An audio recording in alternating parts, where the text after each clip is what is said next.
Hey, this is the Student Ministry Conversations podcast with your hosts, Brent Aiken and Russell Martin. We're glad that you are joining us today, and we hope that you find this conversation helpful, insightful, and encouraging as you lead your students in ministry. We wanted to stop and take a second to remind you about our social media. You can find us on Instagram, Facebook, and Twitter at Talk Student Men. And then we also have a website, studentministryconversations.org, where you can find show notes, blog posts, and all kinds of other things that we have available on there. Today, we are going to hear an interview with Jonathan Germany, and he shares a little bit about storytelling in youth ministry. And Russell, so this was your conversation. Can you tell us a little bit about it? I sat down with Jonathan, and this was in May. And so we're kind of coming out of the COVID stuff. And we talk about storytelling in ministry and the power of stories and how those things stories help us to tell not only our story, but to tell God's story, and some of the ways that he connected with students and is continuing to do that as well. So it was a great conversation. Awesome. So without any more delay, here's Russell's conversation with Jonathan. Jonathan, thanks for being with us. And can you you go back as far as you want and go as deep or 10,000 foot view or anything like that, but just tell us kind of who you are and how you got here.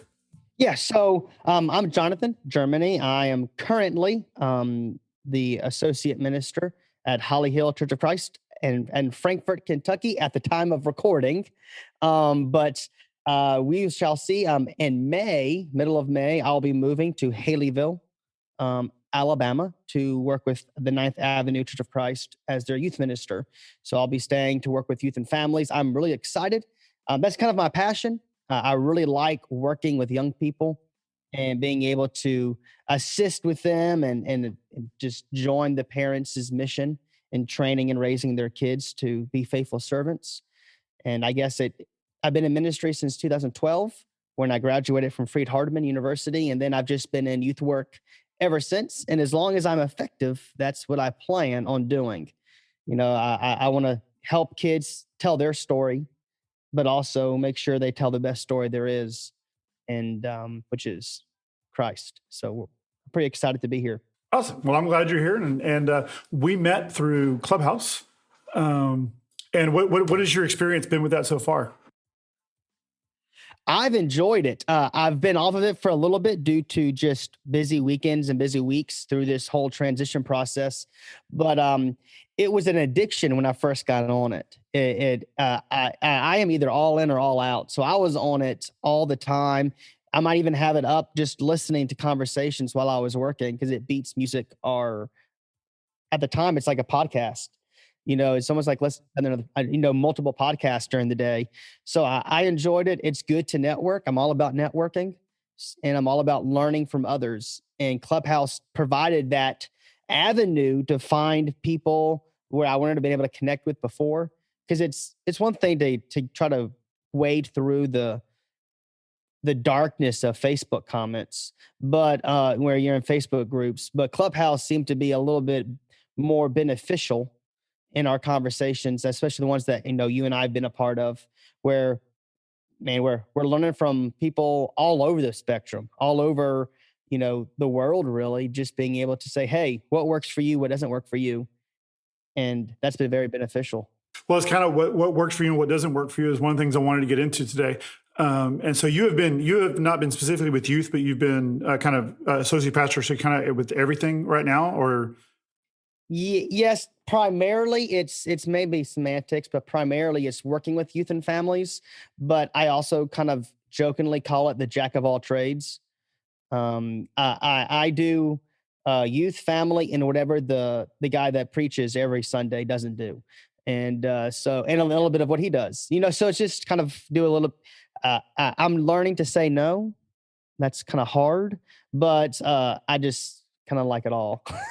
Well, what have you, the last year, we've all been through a year that we never thought we would go through, and we've all been navigating that. So what have you learned, just kind of overall? We'll get into some specifics, but what have you learned in the past year, either personally or professionally, or both?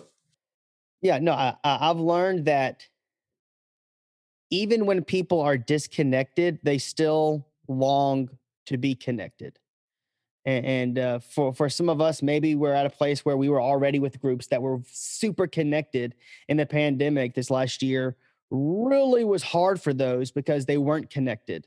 But then I think we also see the opposite. Those are on the other spectrum, those who weren't really connected, then realizing maybe how disconnected they really were. And now it actually hurts because now any kind of connection they once had is even harder to maintain, which kind of one big thing I'm all about is the intentionalness of what we do. And now connections this past year had to be intentional. There were no just happenstance. Oh, we kind of had a good conversation in the lobby today. No, I have to be intentional about reaching out to people. I can't just say, oh, next time I see them, I'll catch up. There may not be a next time because they may not leave their house. Or I might not be leaving my house, so those intentional connections, I think I learned how to do that better. And I learned from people who were doing them well to say, wow, that's how Christians should be. And that was a good experience.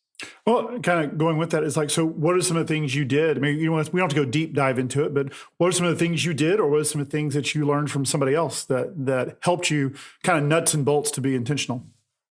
Yeah. So in our leadership meetings, we came up with we had a list of the entire roster of our congregation, and we assigned, and I hate to use the word assigned because people aren't assignments. Maybe, we tried to find ways where we can invest, I guess, in others. So we all had a list of names that, we kind of divided evenly between all of us, where at least everyone received a phone call from leadership. And that way we could say, hey, just checking in. Do you need anything? And a lot of times you have those people who will say, oh yeah, I need this, this, this, and this. You have others who will never tell you what's going wrong, and they'll say everything's fine, and they're the ones that are most in need. So, but it allowed us to still connect with them, and then also say, hey, what are your plans? We are missing you, and as it gets more and more, I guess the virus is getting more under control, perhaps, you start having those conversations as if you're saying, hey, we do miss you. And we know, but we're still here for your safety. We still want to listen. What would it take for us to see you back? Or what would it take for, are you connecting with us online? And that way we're able to check in to see if they're still using our online resources, if they have plans to return, if they have needs we can meet. And a lot of times when we would make those phone calls, I can tell you several families said, well, yes, but so-and-so called me last week and they got me my groceries, or they did this for me. And it's just some random member who's ahead of us. And so that was good for us to, be intentional, but then also realize, hey, our members are doing their job, which is taking care of each other, and without really any prompting, which was really encouraging. So then it turned to, now we have to be intentional about encouraging those who are helping others. Because then eventually, who knows, one of those things of who encourages the encouragers. And then it kind of it switched to then, at least I did, finding those who are already being those encouragers and making sure they didn't burn out, because it's been a long year. That was something I was listening for a class, and we had to watch some of Andy Stanley's leadership stuff. And he was talking about when you see somebody doing the right thing, celebrate it. And often that goes a whole lot better than a plan or a sheet or instructions, just celebrating what you see going well. So you said you had conversations with people about coming back, what it would take you to come back, or what would it take for you to come back and things like that. Are you finding anything that surprised you when you went through that? Are some people like, hey, I'm checked out, I'm not coming back, or I'm waiting for this, or how are people changing during this? And how do you think it's going to look as y'all kind of come out of this, either at your church and as you're looking at with your new church? Yeah, I think it nothing really surprised me. Of course, I've just realized there's multiple different reasons, whether it's, we're, the whole pro-mask or anti-mask people who all have their own opinions. And, whenever, if you're doing one thing, you have the group that wants you to do the other, and they're not coming back until you do the other. And then you had a group of people who were saying, we can't, we're going to wait till the vaccines come out because we're 80 years old. And if we get it, we'll die. And, so you have all those people who are concerned about health reasons. You have others who are just saying, hey, right now, I talked to one lady, and this was surprising, I guess. She goes, I haven't even gone grocery shopping. I got my groceries delivered. I haven't left my apartment in 6 months. And for me, I'm such an extrovert. Well, I think I would literally probably just die. I would waste away. And then that got me to thinking, who is she talking to? Has she seen it? Has she been in contact with anybody other than the phone? And that's when you start asking, how are you staying connected? How are you not going crazy? And it's the online stuff. So it made me realize how important some of this online stuff we're doing was, and hearing back from those people. But then the fear of making it too comfortable is, I think, a big fear, where it's that consumer mentality we're trying to make sure we don't fall into, because that can happen very quickly once people get out of the habit of coming, or a habit of not just, and maybe participating in worship, instead of just consuming that worship. And I think that for us, meeting with those people has been important, and we've started seeing that return really the last month, from a lot of people that we were starting to wonder, is it now a priority issue or not? And you can't judge people that way necessarily, but you can also have those conversations where you're saying, how can we help? Because you are an integral part of the body, and when we're missing you, we're missing part of the body, and we need to be working efficiently. And there's no unimportant parts, kind of like Paul says in Ephesians and Corinthians. So. And one of the things I've been looking through is redefining, though, what community means, redefining what it means to gather, and all the theological and ministry implications of that, and how that has changed, I think.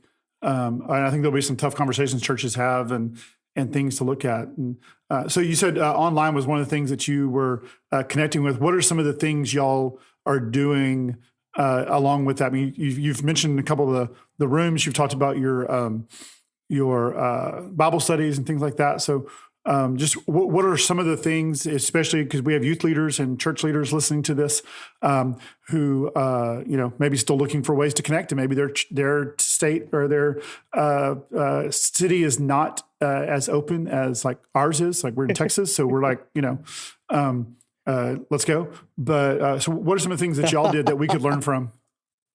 Yeah. So I think the first advice I have, and something I had to learn, was just do something. I'm a big proponent of, I mean, obviously you can take this the wrong way, but something's better than nothing in a lot of ways. Now I don't want you to do something irresponsible and say, oh, irresponsible something is better than nothing, because that's not true. But sometimes we just have to try something and see if it works. And so we first started off by using Zoom just to have hangouts. And that was, so that was stage one, where we're missing just visiting with each other. And then that worked for a time. And then people were like most of us, I don't want to look at a camera the rest of the day.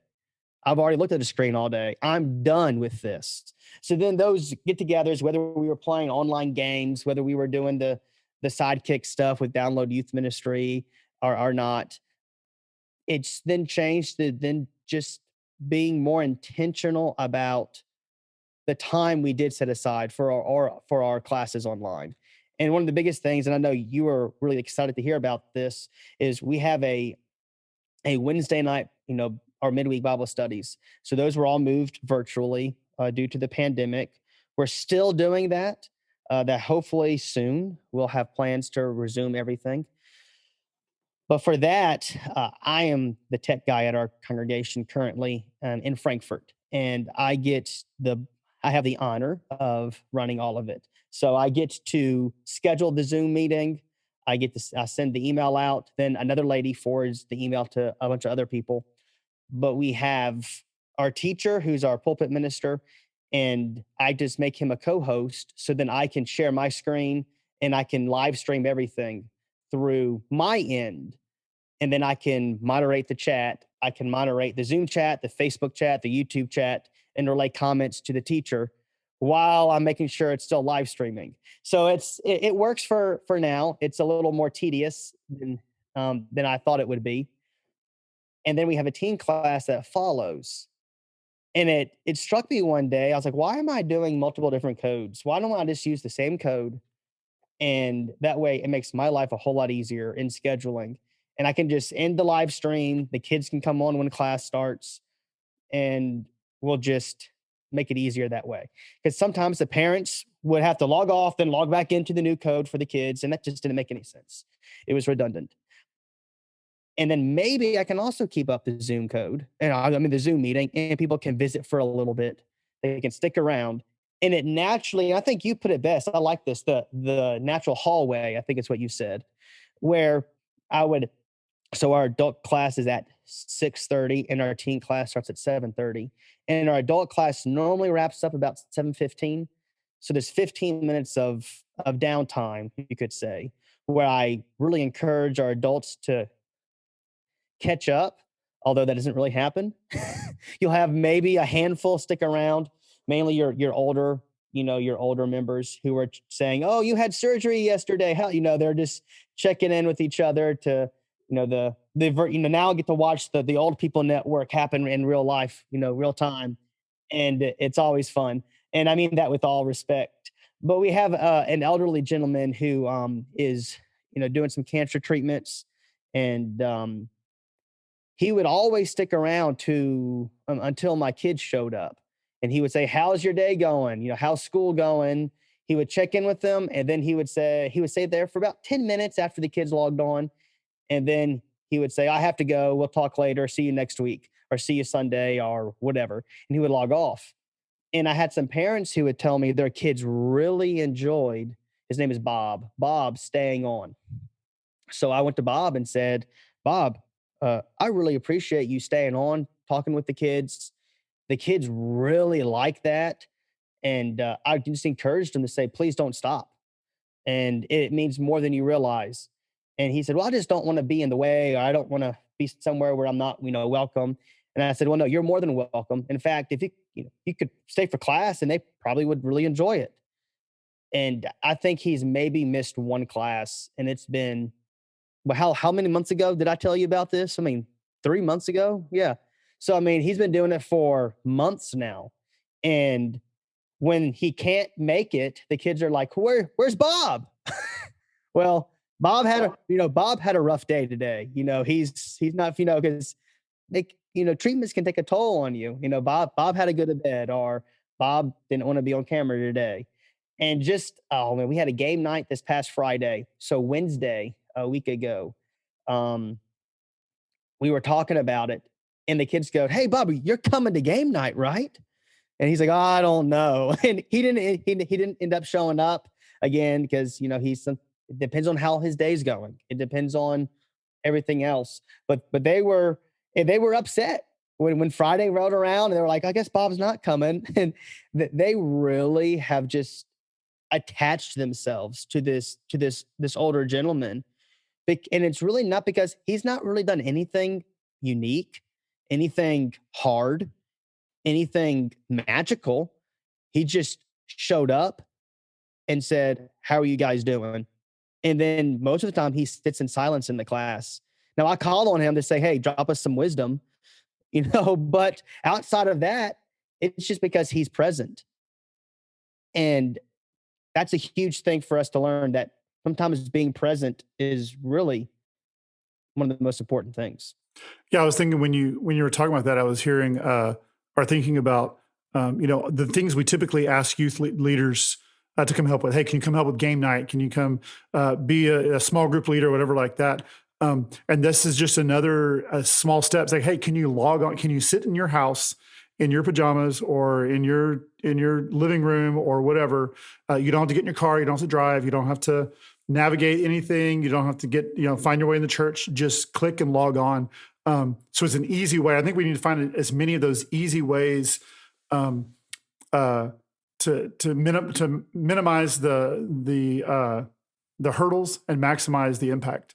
And that was one of those things that minimizes the hurdles. So it's easy to get, but then he's able to drop this wisdom that you wouldn't have gotten if he had to get in his car and come up and drive up and do all that. Oh yeah. Yeah. Especially when one of our, our series was on wisdom, and we were talking about, the difference between wisdom and understanding and knowledge. And we were looking at the Proverbs and some Ecclesiastes passages. And we got to a point where I could see the kids were halfway there. And I just said, "Hey, Bob, what are your thoughts?" I said, "Give us your wisdom." And he had the perfect comment, and more eloquently than I could have prepared. And I just called him out. And the kids just completely, they may be half listening to me sometimes, but if he speaks up, it's instant, just they have his full attention. Or he has their full attention. And it's great. Yeah, it's great. It's great.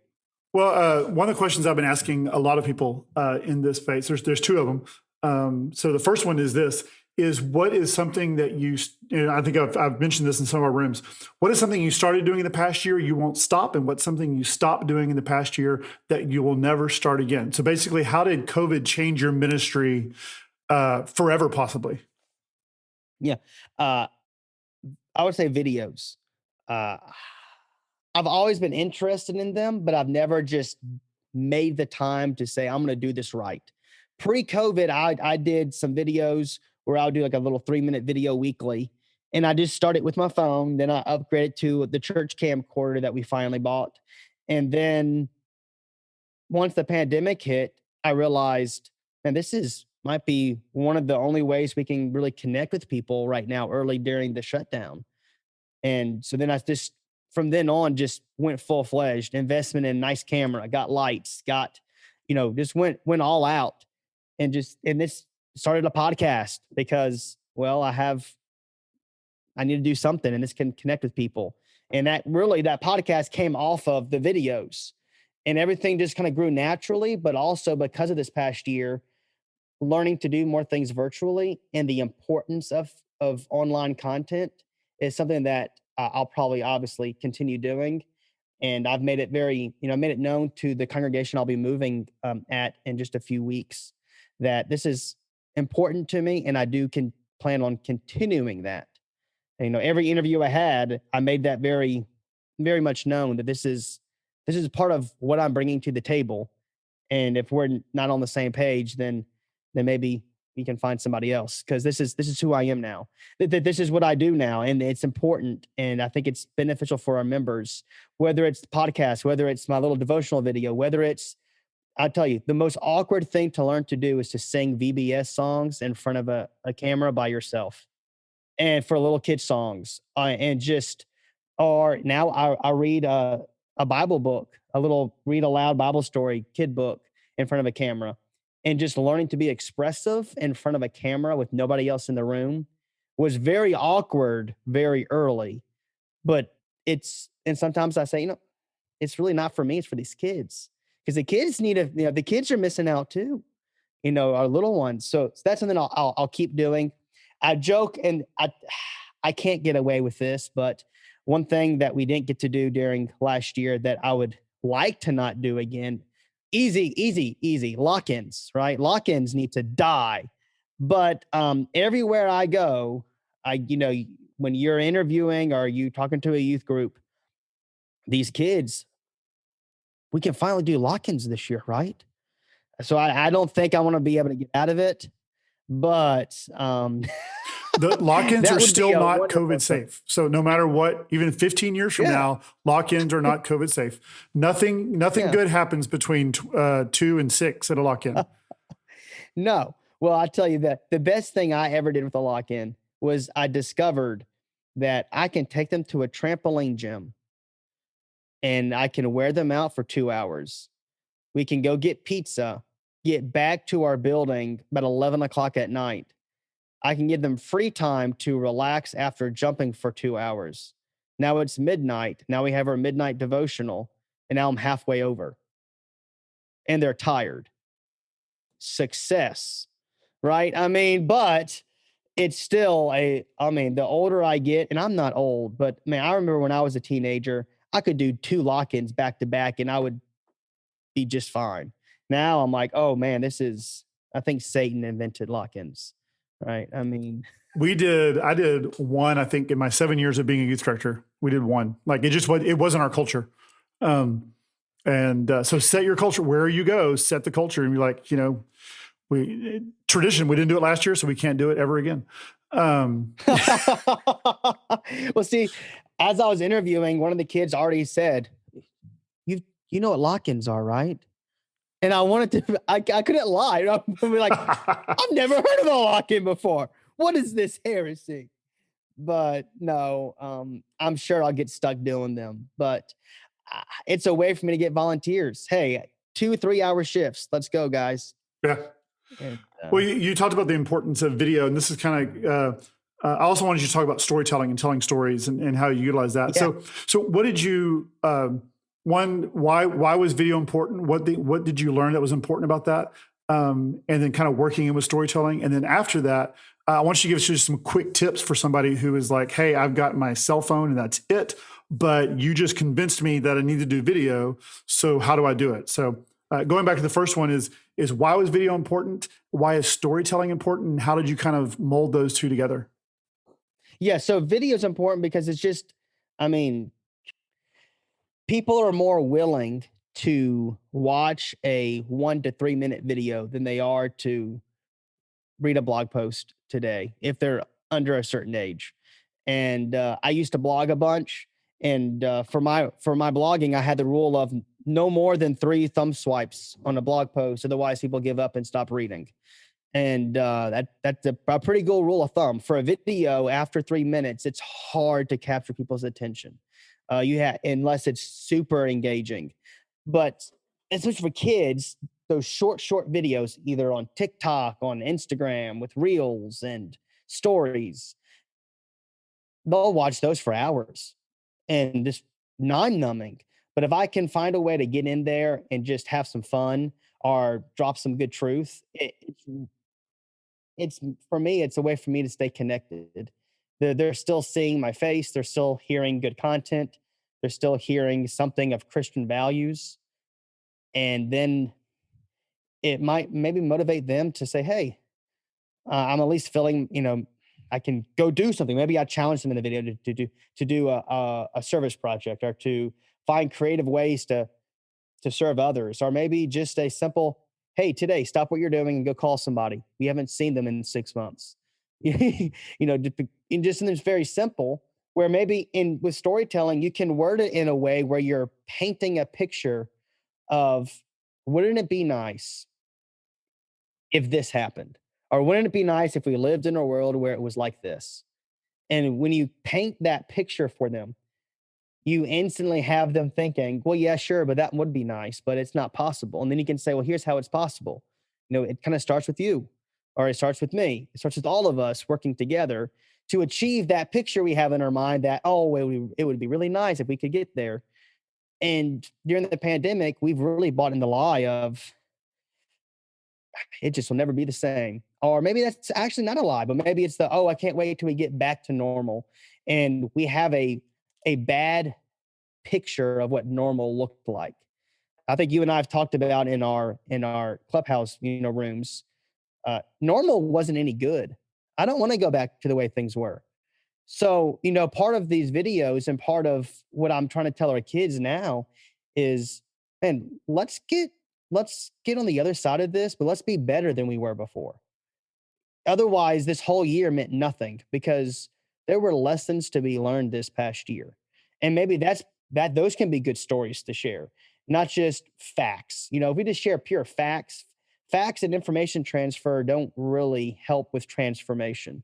And as Christians and as people who are trying to train our young people and are just people in general, to help them become more like Jesus, our job is to help, instill that transformation. And that's a lot more than just saying, here are the facts. So storytelling for me is getting them to realize that they play a bigger part in the overarching story that God has for us, and that our story can be part of his story. And it is part of his story, whether we kind of choose to or not. We have to decide, what part of his story do we want to be in? Do we want to be on the right part of the story or the wrong part? And for me, it's getting our kids to realize, hey, your story matters, his story matters, and let's take these lessons that are a not fun chapter of the story and move on. Every movie has a chapter that says, "Wow, this stinks.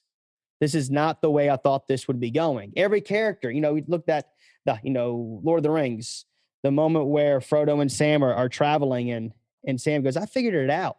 He goes, "People go through these hard times, but it's their character, their integrity that gets them on the other side." And it's kind of that painting that picture of what are you going to do and what are you going to learn from this past year that can help you tell your story better, or that can help you tell his story better.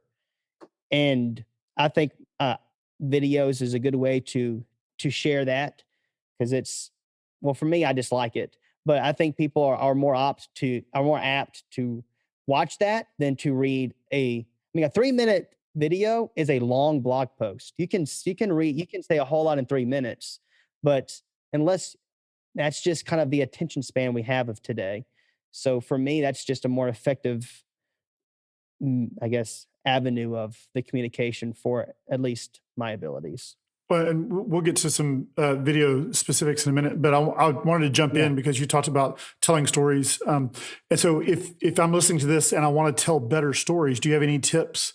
What are 3 or 5 things that you could tell somebody, hey, this would instantly improve what you typically see people doing, the mistakes, like here, if you could do these 3 or 5 things, like you would tell better stories and therefore initiate more change in the lives of students.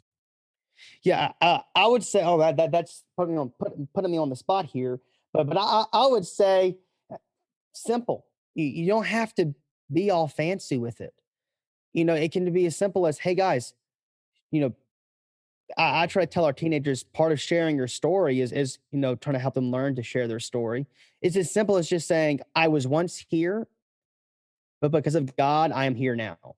Or here's where I used to be, or here maybe is where I am now, but because of God, I'm able to handle the situation better.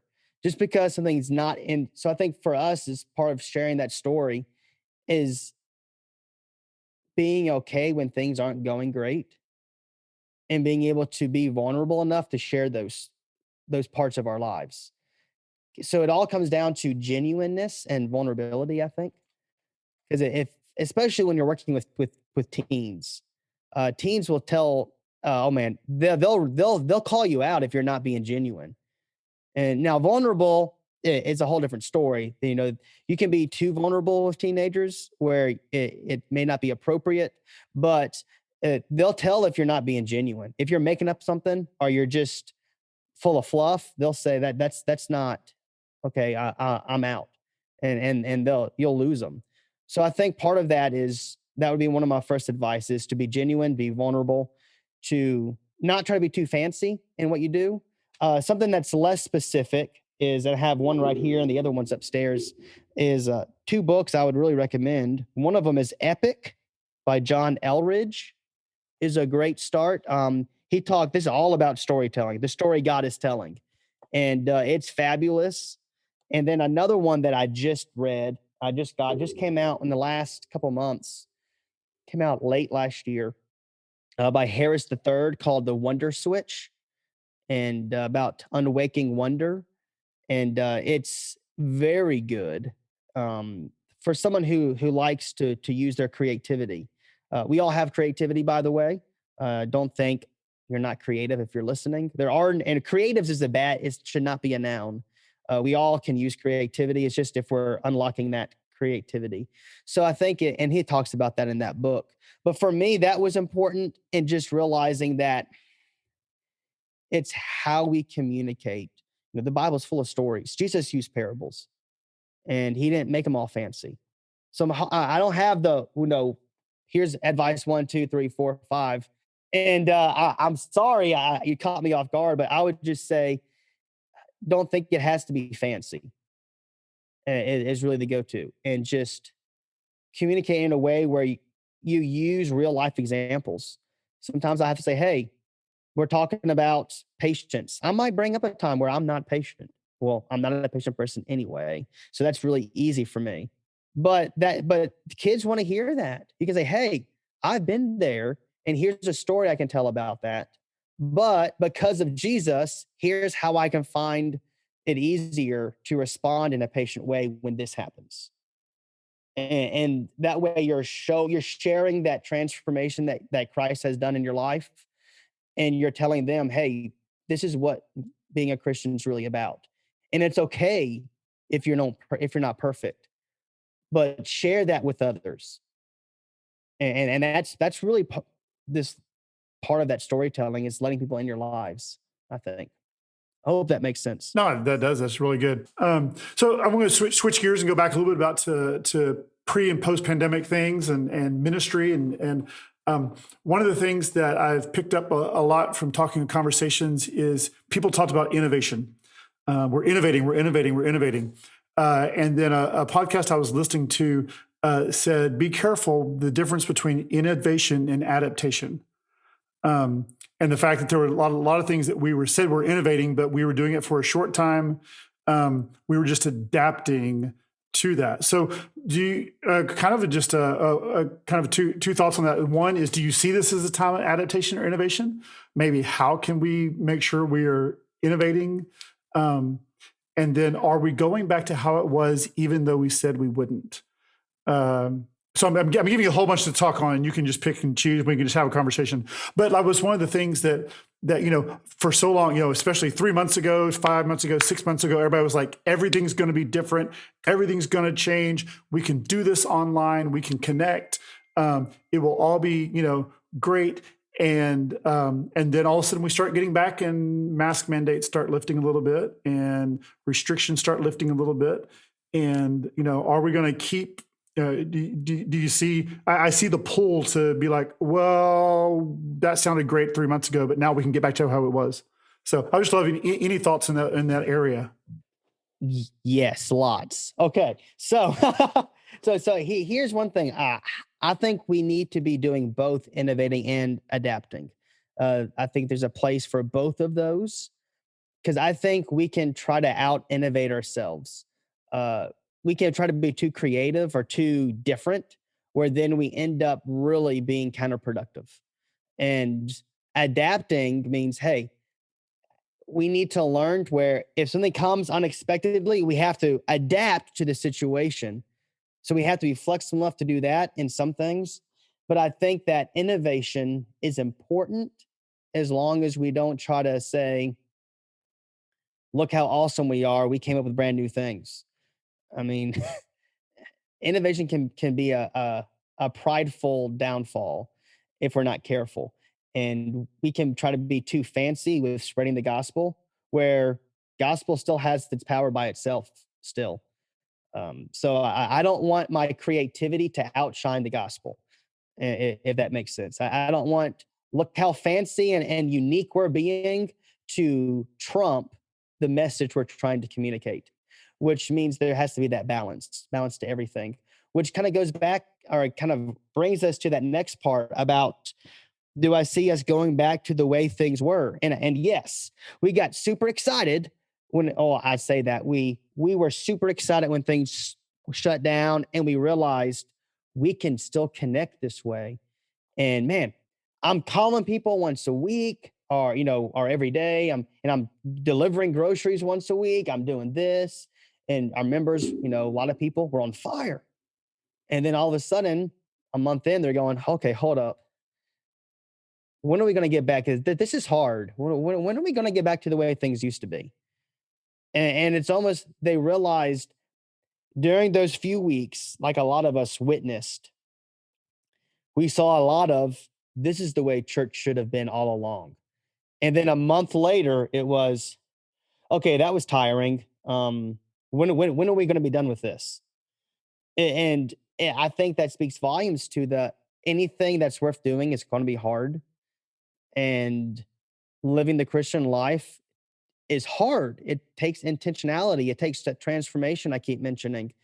And I think a lot of our people we have some who have said, oh man, I'll never go back. and you have others who will say, yeah, that was good for a while, but I kind of like the way things used to be. I liked our busy schedules. Yeah. I don't know why. I mean, our schedules controlled us, but I mean, I felt that way sometimes. I mean, I can't wait till we're able to do this, and this every week again. Well, sometimes it was nice to slow down.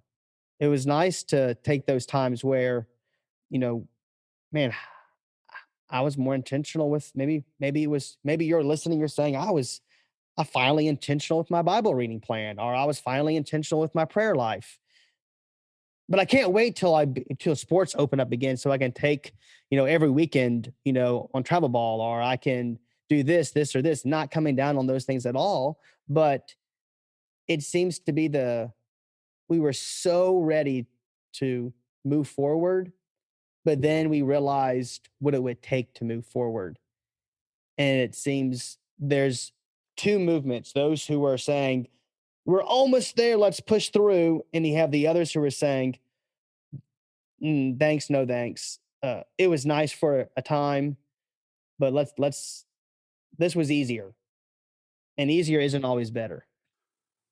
I likened it to electric cars, and several years ago, now they're coming back to be a push, but about 10 years ago or so, like that, gas prices soared.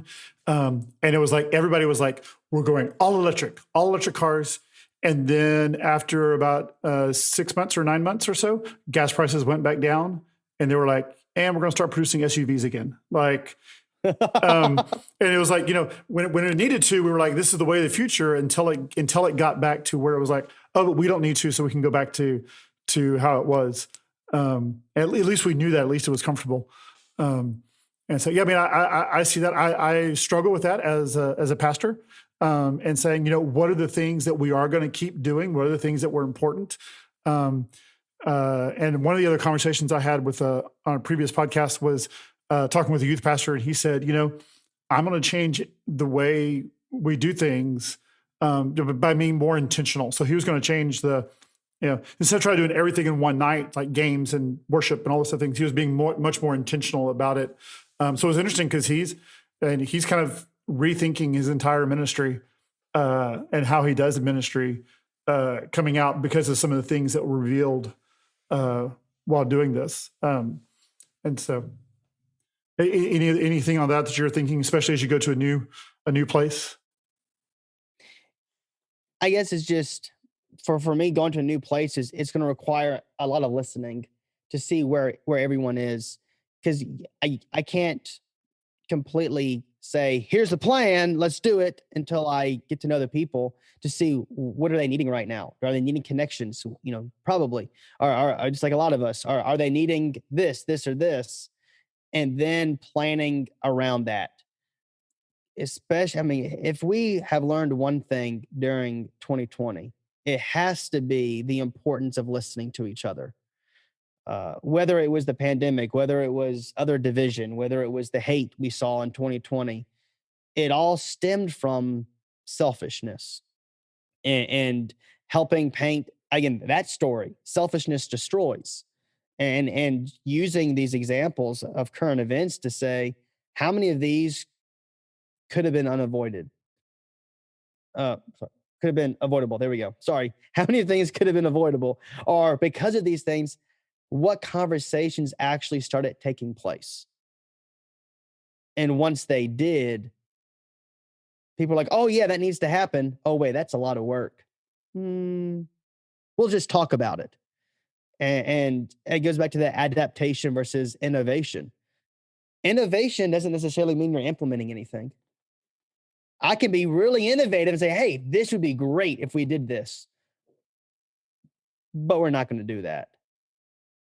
I'm an innovator, but I haven't really adapted to the innovation.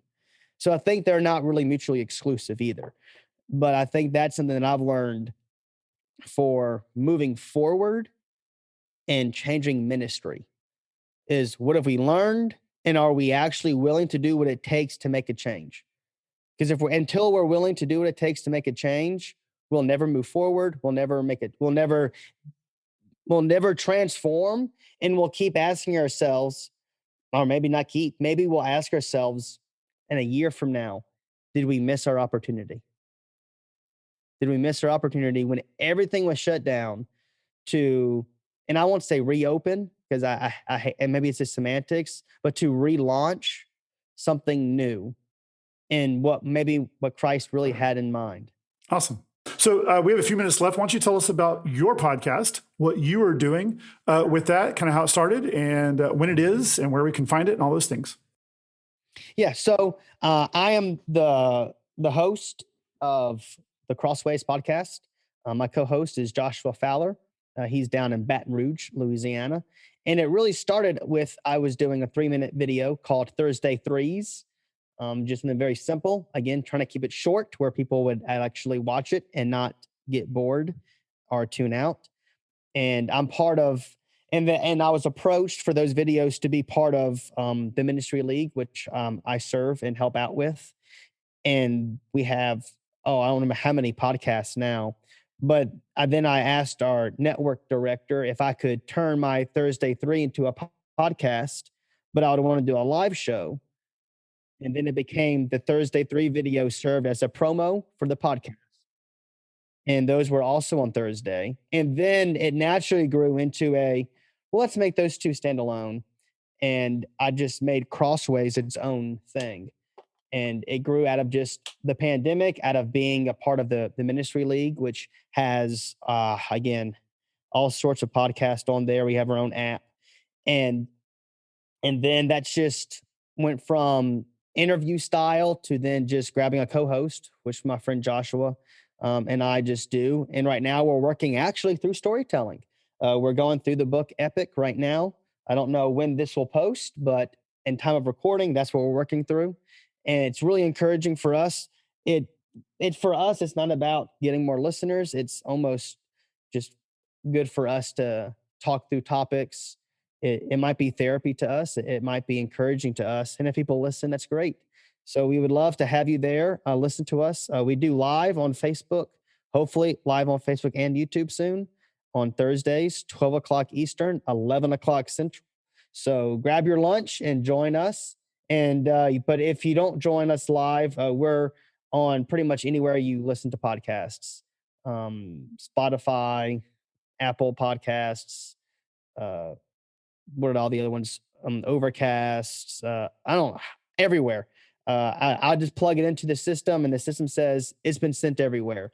So that's all I know. I trust it. No, but they say you're on everywhere. So, yep, that's about our podcast. Is that the Ministry Network system, or is that the Anchor or whatever? What is that? I use Anchor. So then Anchor sends it out to every place that we have it checked. But I'm looking right now on our podcasts. Let's see. We got 1, 2, 3, 4, 5, 6, 7, 8. A little bit. Yeah, it shows 12 on there. Well, thanks for sharing on your podcast, and I encourage everybody to go check that out. And as we close, can you tell us, other than your podcast, how can we reach you or get a hold of you if we want to find out more about what you're doing? Oh, that's great. So on Facebook, I'm Jonathan Frodo Germany. On Instagram and Twitter, Frodo FHU 401, and on TikTok, Frodo FHU. Well, thanks for hanging out with us, and we will put all the links that we can in show notes. And look forward to talking to you next time. Sounds good. Thanks for having me. All right. Hey, that was great. Hey, thanks everybody for joining us today. We hope that you were encouraged and inspired by this week's episode and that you found tools that you can use as you pour into the lives of your students. Yeah, if you enjoyed this and found it helpful, please leave a comment and a rating on whatever platform you're listening on. We would appreciate that. Also, maybe you might know someone who would benefit from this conversation. So take a moment and share it with them on social media, tag them, and also tag us at Talk Student Men on Instagram, Twitter, and Facebook. So Brent, you have next week's episode. So can you tell us a little bit about what we're going to hear? Yeah, so next week I sit down with Kurt Libby and we talk about infrastructure in youth ministry. And so Kurt has been around the youth ministry game for a while, but he's also fairly well known for another thing that he's done, and that is the MinHub app, or a Youth Min Tracker, what it used to be called. And so, but we talk about the importance of infrastructure. We talk about the importance of having set systems in place, including attendance and groups and everything like that, and establishing leadership structure and everything like that, and how important it is for not only you as a leader administratively, but also just as the growth and development of your group. You have to plan ahead of the growth that you expect. And so we had a great conversation, and here is a short clip from our talk next week. Admit that you don't know. Ask people to help you. There are so many guys that are willing to just sit, and women, but men and women that are willing to just sit with you and say, hey, have you thought about this? Because you don't necessarily need a 10-step plan. But if you could get one thing that will help you in the next month to grow, and you could do that 12 times a year, over 3 years, you're gonna be so far down the road that the kids in your ministry, the parents, the people at your coworkers, everybody in town is going to be so excited because you're willing to be humble enough to say, I need to learn something in the next 4 weeks, and be able to apply that and see how that goes. Yeah, I'm definitely looking forward to that. And I think it's something that is important for all of our youth leaders who are listening to be able to do. Just a reminder, as you go to listen to that, be sure and go to our website, studentministryconversations.org, for show notes and links from this episode and all of our episodes. Just search for this week's episode number in the search bar. We also have other helpful articles and posts as well. Again, thank you for joining us, and we look forward to seeing you next week. See you guys next week.